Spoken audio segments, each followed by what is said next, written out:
La journée va être organisée en 4 panels, 2 le matin, 2 l'après-midi, sur des thématiques qui sont connexes. Et cette journée invite des chercheurs, des collègues de Paris 1, mais d'ailleurs aussi, dans différentes disciplines. Il nous paraissait important de croiser les regards géographiques, historiques, sociologiques et politistes sur l'ensemble de ces questions. Je tiens tout d'abord, parce que je serai très bref, à remercier les étudiants, notamment des masters de sciences politiques et de géopolitique, qui ont conçu, préparé et mis en œuvre cette journée. C'est un excellent exercice de professionnalisation pour eux. Certes, il y a le choix du thème, le choix des intervenants, l'emballage théorique, si je puis dire, mais il y a aussi tout l'aspect préparation, communication, back-office, et c'est un excellent exercice pour eux. La satisfaction en tant qu'enseignant, plus largement, spécialiste de ces questions, c'est de voir qu'une génération est capable de se saisir et de mettre en forme les enjeux aussi cruciaux que celui de la transformation du rôle et de la place des forces armées en France, mais pas que d'ailleurs. Ce qui nous interpelle aussi en tant qu'enseignants-chercheurs, c'est cette capacité à s'interroger collectivement sur les effets de l'élargissement de l'emploi de la force armée, en particulier depuis 2015 en France. Juguler une menace à l'extérieur des frontières, oui. Contenir des risques à l'intérieur des frontières, oui. Être supplétif des forces de police dans le cadre de la crise des Gilets jaunes, par exemple, ou être un palliatif à la crise morale et citoyenne, à travers notamment la question du service national universel. Le constat, c'est celui d'une extension très importante de l'emploi habituel des forces militaires. Et il nous paraissait important qu'une nouvelle génération, formée par et pour la recherche, puisse se saisir de ces objets, en relation évidemment avec le ministère ou les administrations ou les praticiens concernés par ces évolutions. Ce qui est important pour nous, c'est qu'au fond, toute réflexion sur le lien, alors l'expression est galvaudée, mais sur le lien armée-nation est forcément une réflexion sur l'État, sa légitimité et son incarnation. C'est aussi en ce sens que, pour nous, c'est une recherche pérenne, une recherche durable. Ce programme sur l'armée et la nation fait écho plus largement au programme de recherche Sorbonne War Studies, qui est un programme qu'on essaye de mettre en place au plan interdisciplinaire avec des historiens, des géographes, des sociologues, des juristes, des politistes, des philosophes. Ce qui nous intéresse, c'est de comprendre qu'est-ce que le phénomène guerrier, qu'est-ce que le fait militaire font aux hommes et à leur organisation en société. Dans ce contexte, je suis ravi de vous présenter et d'accueillir Nicolas Mariot, qui est un collègue, qui est directeur de recherche au CNRS, qui travaille au Centre européen de sociologie et de sciences politiques, qui est rattaché à l'EHESS, mais qui est une institution cousine de Paris 1 dans sa production intellectuelle. Nicolas Mariot travaille sur l'histoire sociale de la Grande Guerre notamment, et je le laisserai évidemment présenter son travail à travers son introduction qui porte sur la mobilisation d'août 1914. Je voudrais simplement signaler 2 ouvrages, peut-être à lire. Un classique déjà, Tous unis dans les tranchées, 1914-1918. Les intellectuels rencontrent le peuple, publié aux éditions du Seuil en 2013. Et plus récemment, Histoire d'un sacrifice, Robert, Alice et la guerre, paru au Seuil également.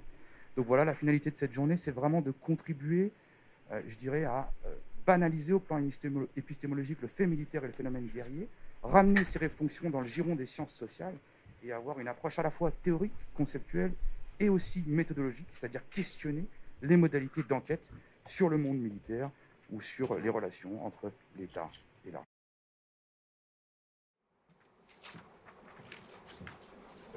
Merci beaucoup. Je voudrais commencer par remercier les organisatrices et organisateurs, mastériennes et mastériens, de m'avoir gentiment invité. Et donc, je vais vous parler aujourd'hui de pourquoi la mobilisation d'août 14 n'est pas une levée en masse, à mon sens, bien qu'elle ait évidemment mobilisé des millions et des millions de Français pendant 4 ans. Pourquoi ce n'est pas une levée en masse ? Parce que les soldats n'ont pas eu le choix de partir. Ce qui caractérise une levée en masse, c'est l'engagement volontaire.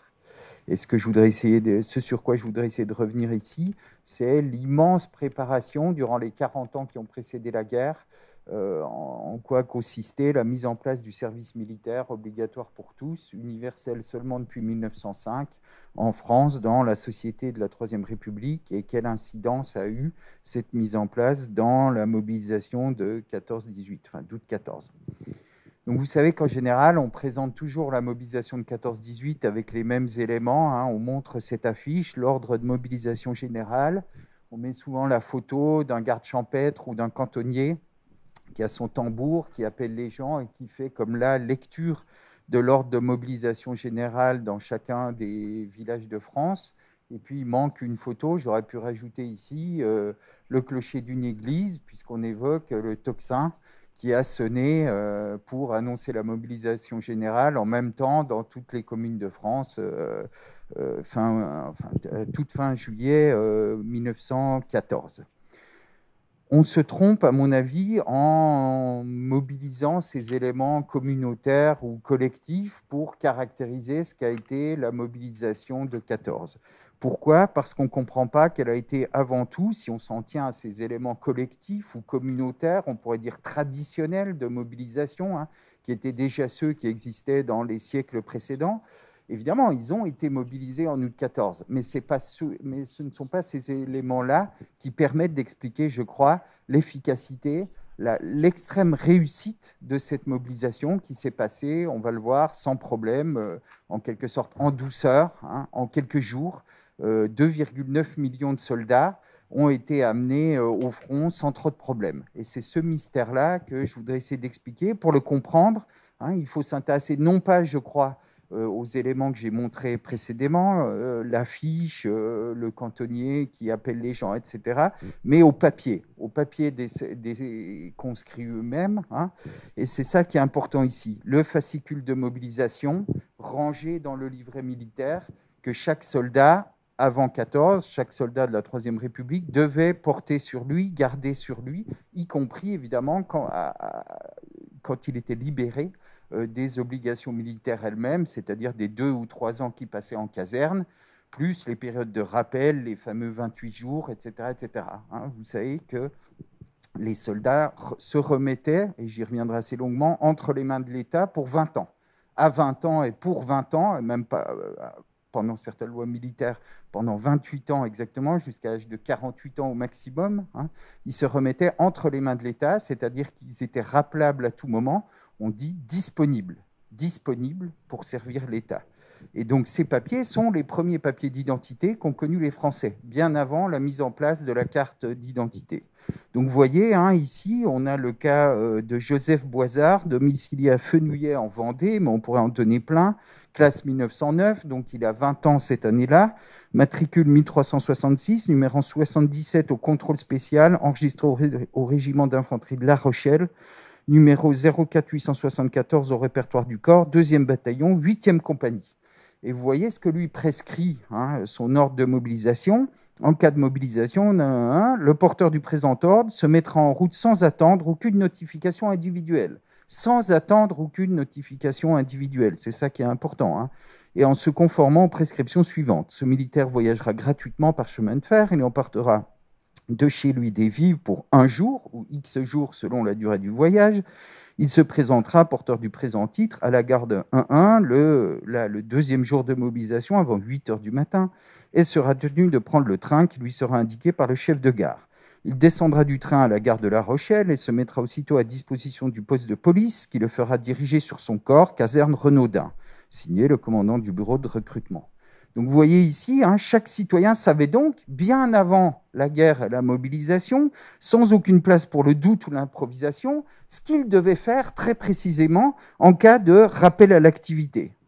Et d'ailleurs, il n'est même pas question d'obéissance, vous voyez, sans attente, sans aucun ordre personnel ne lui soit adressé, le statut de réserviste disponible imposait qu'il se rende de lui-même en route selon un itinéraire tout à fait prédéfini, très précis. L'individu se sait attendu au corps, à son corps habituel, dans sa caserne, et l'ensemble des autorités de l'État qu'il rencontre en chemin, les employés du chemin de fer, les policiers, les militaires évidemment, doivent se mettre à son service pour l'aider à rejoindre son corps tout à fait normalement, lui prêter assistance. Alors évidemment, vous allez me dire, il restait théoriquement possible de ne pas suivre les indications du fascicule de mobilisation, de ne pas suivre l'ordre de route qui était donné individuellement par l'État à chaque individu. Vous voyez, on est loin d'une situation d'ordre communautaire ou collective. L'État, et c'est ça que je vais essayer de montrer, a tissé des liens individuels à distance pour la première fois dans l'histoire entre sa centralité lui-même et puis chacun des individus, des citoyens français, appelés à faire le service militaire. Donc on pourrait imaginer évidemment que certains aient refusé de suivre les instructions du fascicule de mobilisation. C'est très improbable. Pourquoi c'est très improbable? Parce que le fascicule de mobilisation est complètement incorporé. Page 2, un avis très important précise que tout homme qui se déplace doit emporter avec lui son livret individuel. Il le garde sur lui, ce que je disais tout à l'heure, vous voyez, on a d'un côté là un livret individuel de soldat, c'est ce qu'il a sur lui, qui lui est remis lorsqu'il entre à la caserne au moment où il doit faire son service militaire. Et puis à côté, vous avez le livret matricule. Le livret matricule, c'est le livret qui est gardé par l'État dans la caserne, qui est aujourd'hui plus disponible, que vous ne trouvez plus, sauf dans les tiroirs ou dans les greniers des familles, parce que ces archives-là n'ont pas été conservées, sauf parfois, on les retrouve parfois, les livrets matricules d'hommes de troupes, dans les archives, dans les dossiers d'archives des gens qui sont passés ensuite officiers, puisque seuls les dossiers d'officiers sont conservés au service historique de la Défense. Et là, vous voyez, c'est le livret matricule d'homme de troupes de Marc Bloch, l'historien, donc qui a fait ensuite une remarquable carrière jusqu'à terminer la Première Guerre mondiale comme capitaine. Et c'est pour ça qu'on peut ici avoir son livret d'homme de troupes, ce qui est relativement rare, encore une fois, sauf pour les familles qui l'ont conservé dans les greniers ou dans les tiroirs familiaux. Donc vous voyez, cette chose-là, elle est gardée par devers soi. Vous voyez toutes les instructions très précises qui sont données aux soldats dans la page 2 intérieure du livret. Je vous laisse les lire. Et puis évidemment, ce qui rendait tout à fait improbable le fait que les hommes ne suivent pas les instructions du fascicule de mobilisation, c'est évidemment la pression sociale. Il était tout à fait impensable que quelqu'un soumis aux obligations militaires ne se rende pas dans le village avec les autres, avec ses conscrits, avec ses cousins, etc., à l'armée quand il le devait, d'autant qu'il était parfaitement surveillé par l'État grâce au livret matricule qui permettait notamment de suivre tous ces changements d'adresse successifs, etc., etc. Donc, c'est tout ça qui rendait le fait qu'ils ne se rendent pas à la mobilisation tout à fait improbable sur le plan social. Ce qui est important évidemment de constater ici, et j'y insisterai, j'y reviendrai plusieurs fois, c'est en ce sens-là que la mobilisation d'août 14 n'est pas une levée en masse, c'est l'idée que les individus aient ou non consenti à la guerre, qu'ils aient jugé ces enjeux importants, sa nécessité importante, importait peu. Ils devaient partir, ils sont partis, quoi qu'ils aient pensé de cet événement à l'époque, et c'est ça qui est important. Indicateur ou indice de cette efficacité, c'est évidemment de l'efficacité de cette nationalisation du service militaire sous la Troisième République, c'est évidemment le très faible taux d'insoumission. Contrairement à ce que craignaient les gradés et la plupart des élites de l'époque de la Troisième République, très peu de gens ne se sont pas présentés, effectivement, pour les raisons que je viens de vous donner. Selon Philippe Boulanger, seulement 30 000 individus sur 2,9 millions de mobilisés, ça fait 1,22% d'insoumis. Infiniment peu, contrairement à ce que craignaient les élites de l'époque. C'est là le grand paradoxe de la mobilisation d'août 14. En quelque sorte, les élites de la Troisième République n'ont pas fait confiance au système qu'elles avaient elles-mêmes mis en place pour mobiliser les gens. Qu'est-ce que je veux dire par là? Ce paradoxe, évidemment, c'est le fait que si on revient un peu en arrière à l'ordre de mobilisation générale, je ne sais pas si vous arrivez à lire en bas, vous voyez, contrairement à ce qui a été inscrit dans le fascicule militaire, sur l'ordre de mobilisation, il est marqué « Tout Français soumis aux obligations militaires doit, sous peine d'être puni avec toutes les rigueurs de la loi, obéir aux prescriptions du fascicule. » Sous peine d'être puni avec toutes les rigueurs de la loi. C'est ça qu'il rajoute dans l'ordre de mobilisation générale qui est absent du fascicule. Non, cette petite phrase, elle est importante parce qu'elle change le sens, elle déplace le sens entre celui du livret de la mobilisation qui disait « Le mobilisé se mettra en mouvement sans attendre aucun ordre » à il sera puni avec toutes les rigueurs de la loi s'il n'obéit pas à ce qui est écrit dans le fascicule de mobilisation.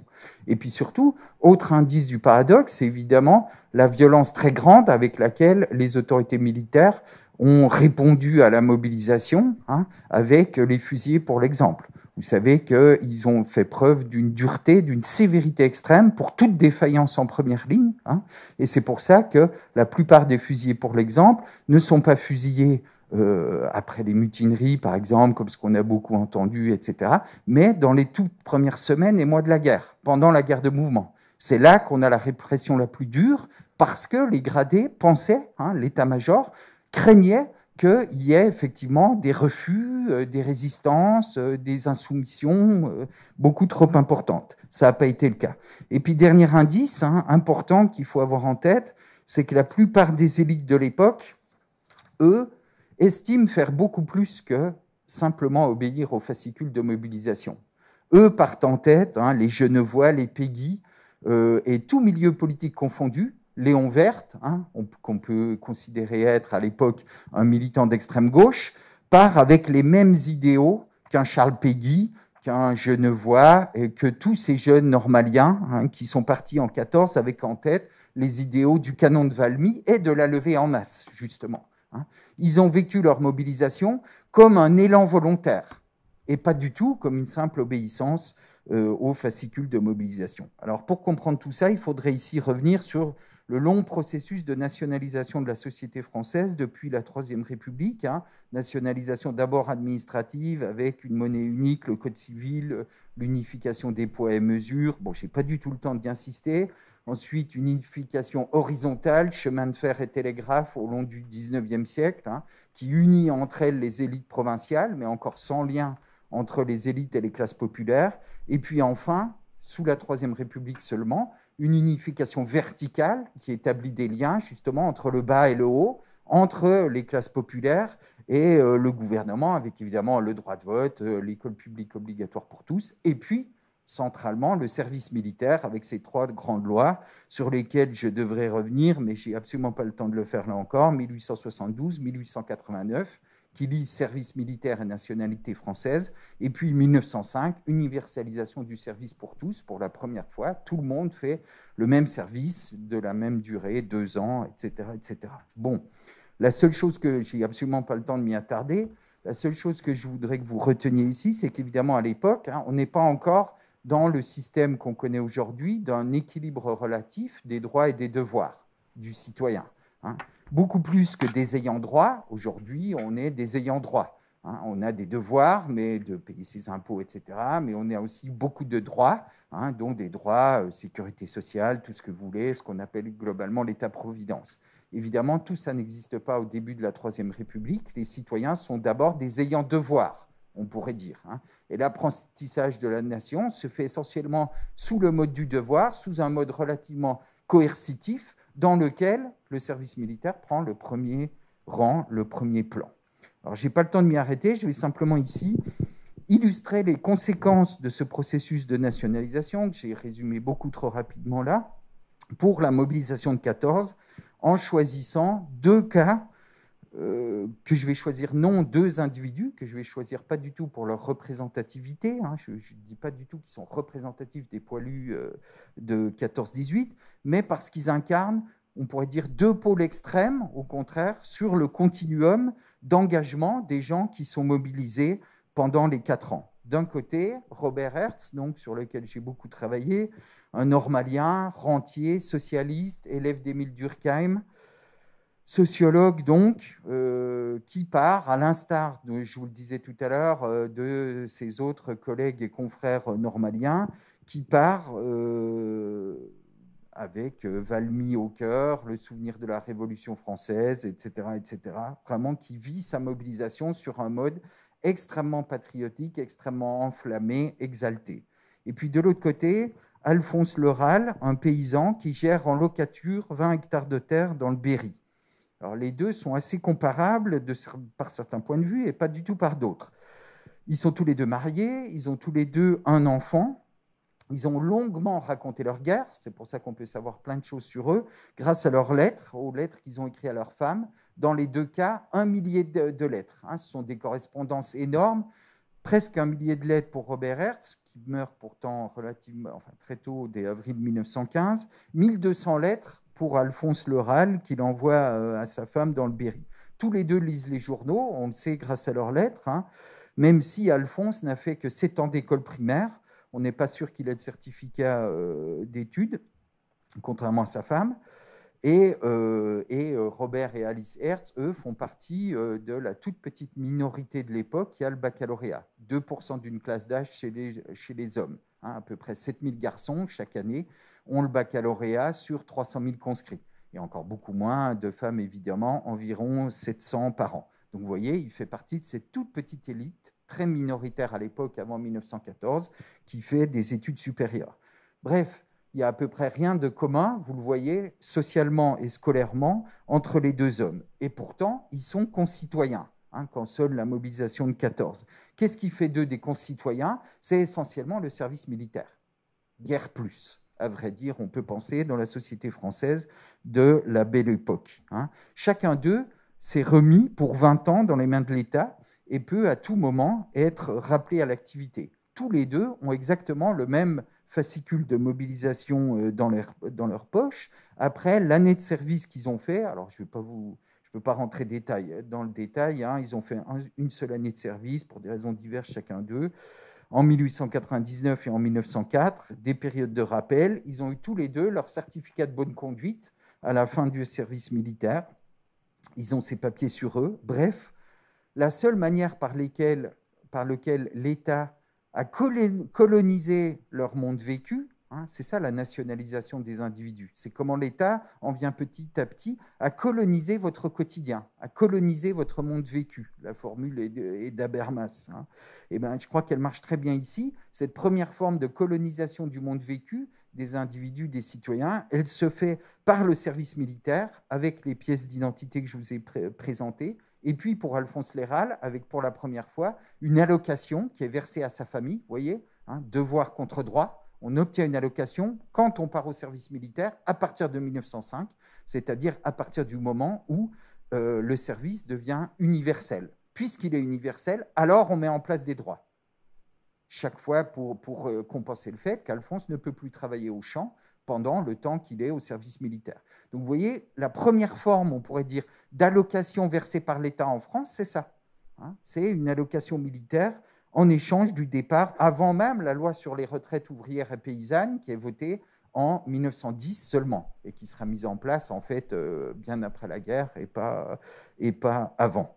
Alors, que se passe-t-il pour ces deux hommes lors de la mobilisation? Le premier, Hertz, est mobilisé dans un régiment de la territoriale, et il va se porter volontaire pour rejoindre la réserve de l'armée, et il va découvrir à ce moment-là le feu. Autrement dit, ce que je veux dire par là, c'est qu'il échappe au combat absolument terrible de la guerre de mouvement, parce qu'il est avec un régiment de la territoriale en train de monter des défenses autour des forts de Verdun.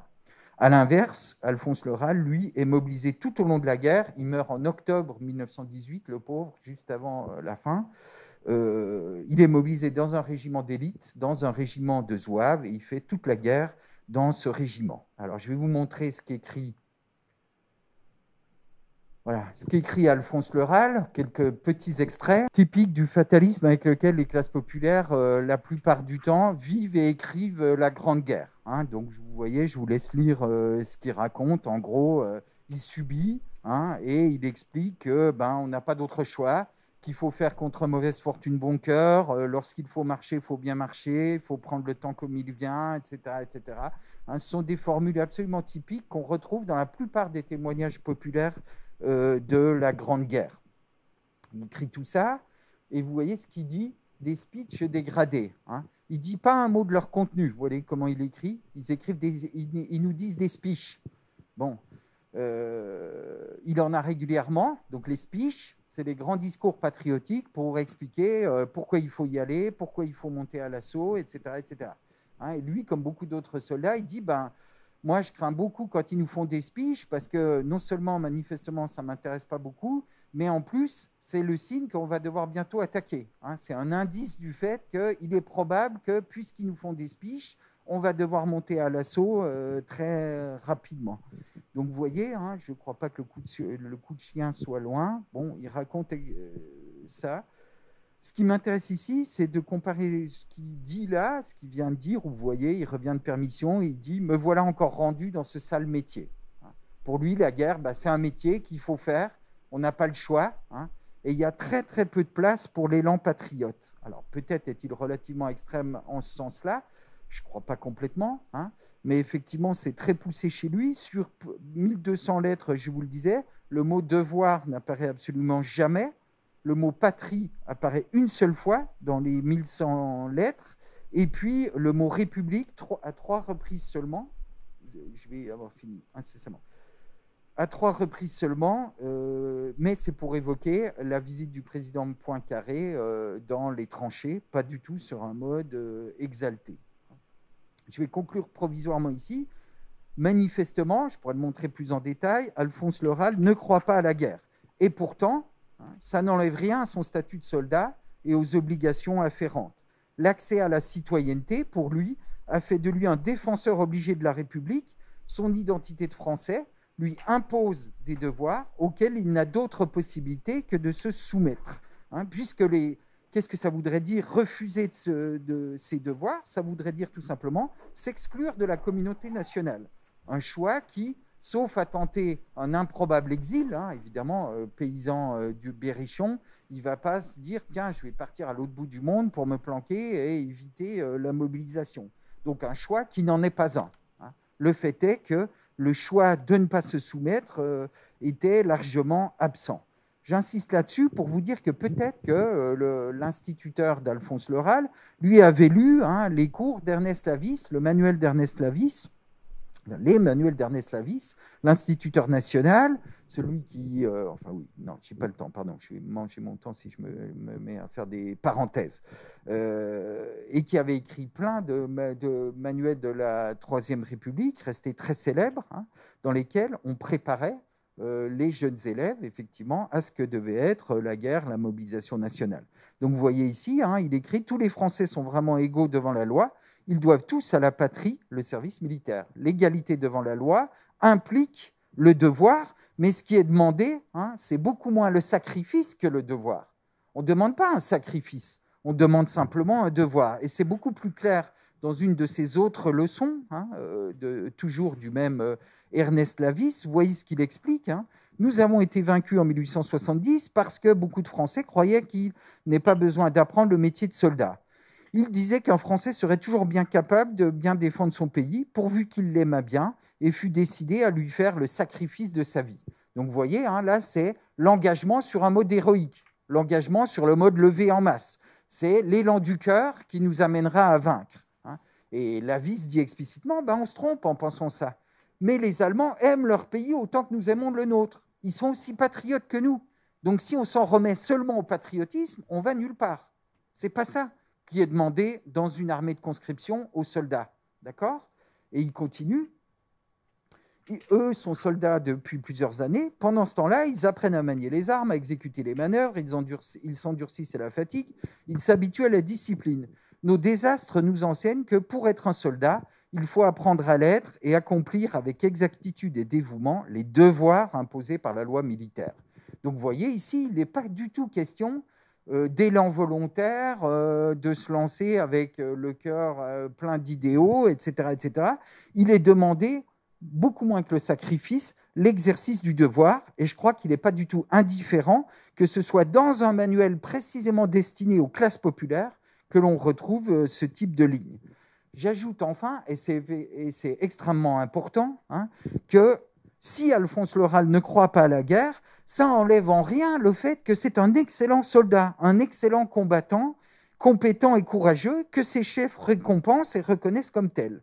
Il est blessé dès novembre 14 par un éclat d'obus, il est renvoyé au feu après sa guérison, et vous voyez, il est l'objet de 2 citations, croix de guerre, étoile de vermeil et de bronze. Je vous laisse lire ces 2 citations, d'abord à l'ordre du régiment, puis à l'ordre du corps d'armée.